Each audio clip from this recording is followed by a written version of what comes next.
ఈరోజు ఇంటిపెట్టి మండలం నొరకాటిపల్లి గ్రామ పంచాయతీలో సర్వే నంబర్ 1120లో వైఎస్ఆర్ కాంగ్రెస్ పార్టీ సానుభూతిపరులుగా కొన్ని సంవత్సరాల నుంచి ఆయన కాంగ్రెస్ పార్టీకి వైఎస్ఆర్ కాంగ్రెస్ పార్టీకి మద్దతుగా ఉన్నాడని గత ఎలక్షన్లోనూ నిన్న జెడ్పీటీసీ ఎలక్షన్లోనూ వాళ్ళ ప్రలోభాలకు లొంగలేదని ఈరోజు ఈ సర్వే నెంబర్లో వాళ్ళకు సంబంధించిన 10 సెంట్లు జాగాను అంటే 2014 నుంచి వాళ్ళు చట్టపరంగా పన్నులు కడుతూ కరెంటు బిల్లులు దీంట్లో ఒక ఇండస్ట్రీ జ్ఞానేశ్వర సిమెంట్ బ్రిక్స్ ఇండస్ట్రీకి పర్మిషన్లు ఇస్తూ అన్ని పత్రాలు చట్టపరంగా ఏమేమి ఉన్నాయో అన్ని పత్రాలు కూడా వాళ్ళకు ఉన్నాయి. అన్ని పత్రాలు కూడా ఇది ఇండస్ట్రియల్ పర్మిషన్, పన్ను రసీదులు, కరెంటు బిల్లులు 2014 సంవత్సరం నుంచి ఈ స్థలం యజమానులు కడుతుంటే ఈరోజు ఈ కూటమి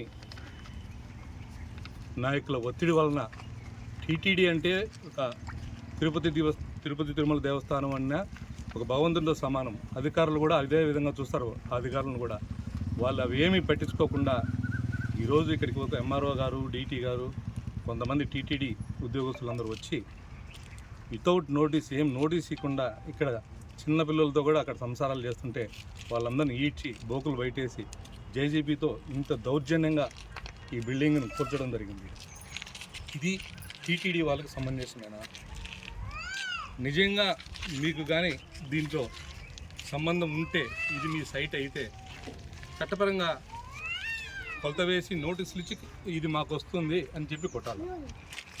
ఇది 1120 నంబర్ 20 సర్వే నంబర్లో ఇది 2000 సంవత్సరంలోనే ఇది సబ్ డివిజన్ అయింది. 54C కింద 56 సెంట్లు ఇది సబ్ డివిజన్ అయింది. ఇది రెవెన్యూ వాళ్ళు టీటీడీ వాళ్ళకి సంబంధం లేదని రెవెన్యూ వాళ్ళు చెప్తారు. ఇది ఇంత పకడ్బందీగా ఇన్ని పేపర్లు చట్టపరంగా ఇంత ఉంటే మీరు కూటమి నాయకుల ఒత్తిడి వలన టీటీడీకే ఇది సిగ్గుచేటు. ఎందుకంటే టీటీడీ అనేది ఒక ప్రపంచవ్యాప్తంగా పేరున్న ఆధ్యాత్మికమైనది, భక్తిది. మీరు కూడా ఒక ఎవరో చెప్పిన రాజకీయ ఒత్తిడి వలన వచ్చి ఈరోజు ఇంత దుర్మార్గంగా చూడండి. వీళ్ళు ఇంతమందిని వాళ్ళను ఈ ఇండ్లలో నుంచి బయట వేసి ఈ విధంగా చేయడం దారుణం. మేము వచ్చి ఇక్కడ అడగడం జరిగింది. మాకు రాజకీయ ఒత్తిళ్ళు ఉన్నాయని డీటీ మేడం కూడా మాకు మా మొహాన్నే చెప్పింది. రాజకీయ ఒత్తిళ్ళు ఉన్నాయి, మేమేమి చేయలేమని చెప్పింది.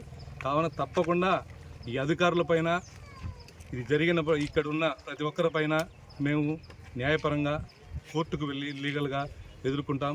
తప్పకుండా దీనికి మాత్రం మీరు శిక్ష అనుభవించాల్సి వస్తుంది. కావున మీరు మరొక్కసారి టీటీ వాళ్ళు ఏది న్యాయమో ఏది ధర్మం ఒకసారి కనుక్కొని కేవలం ఇదే ఒక్క బిల్డింగ్ కొట్టడం. ఈ 10 సెంట్లో ఆ పక్క బిల్డింగులు ఉన్నాయి, ఈ పక్క బిల్డింగ్ ఉన్నాయి. వాళ్ళంటే వాళ్ళు కూటమి నాయకులు కాబట్టి వాళ్ళ బిల్డింగులు తగల. ఇది వైఎస్ఆర్ సానుభూతి కాబట్టి ఈ బిల్డింగ్ కొట్టారు. ఇది మంచి పద్ధతి కాదు. కూటమి నాయకులకు కూడా చెప్తున్నాం, మీరు ఏదన్నా కక్ష ఉంటే రేపు పొద్దున్న ఎలక్షన్లో చూసుకోండి. ఈ విధంగా బిల్డింగులు పలగొట్టడం, ఈ దౌర్జన్యం తొందరలో చరమగీత పాడతాం. తప్పకుండా వైఎస్ఆర్ కాంగ్రెస్ పార్టీ తరఫున మేము దీన్ని ఖండిస్తున్నాం.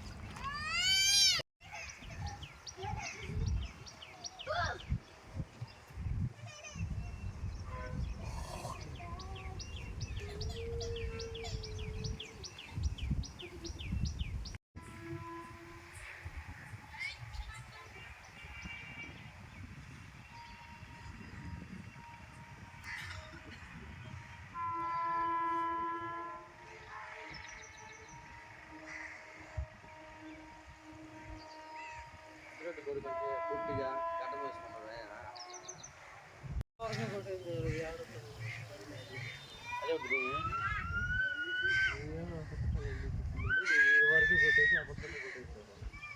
ఇదంతా అయిందేనా చెప్పు సార్. మేము ఇంట్లో ఉన్నాం, పనులు చేసుకుంటూ ఎవరో 2 మేడంలు వచ్చి ఇక ఇల్లులన్నీ పడగొట్టేసి వెళ్ళిపోయినారు. మేము సామాను తీయలేదని సామాన్లు కూడా బయట వేసేసి వాళ్ళే వెళ్ళిపోయినారు. జేసీబీతో దొబ్బిచ్చేసినారు. ఇప్పుడు మాకు ఇల్లు లేవు, ఏం లేవు. వాళ్ళకి ఎక్కడ ఉండాలి? మా సామానం అంతా బయటే ఉంది. మా చిన్న పిల్లల్ని వేసుకొని ఎక్కడ ఉండాలి? మేము ఎన్ని ఏళ్ళ నుంచి ఉన్నారు మేడం? మేము 10 ఏళ్ళ నుంచి ఉన్నాము సార్. ఇక్కడ 10 సంవత్సరాల నుంచి ఇక్కడ పని చేసుకుంటూ మా బతుకు తీరు ఇక్కడ ఉన్నాం. ఇప్పుడు వచ్చి ఈ రోజు వచ్చి జేసీబీ పెట్టి మొత్తం దెబ్బ చేసి మా సామాన్లు అంతా తోసేసినారు బయటికి. మేము ఎక్కడ ఉండాలి సార్? మాకు ఇల్లు వాకిల్లు ఎవరు కూల్చేసింది ఎవరు? టీడీపీ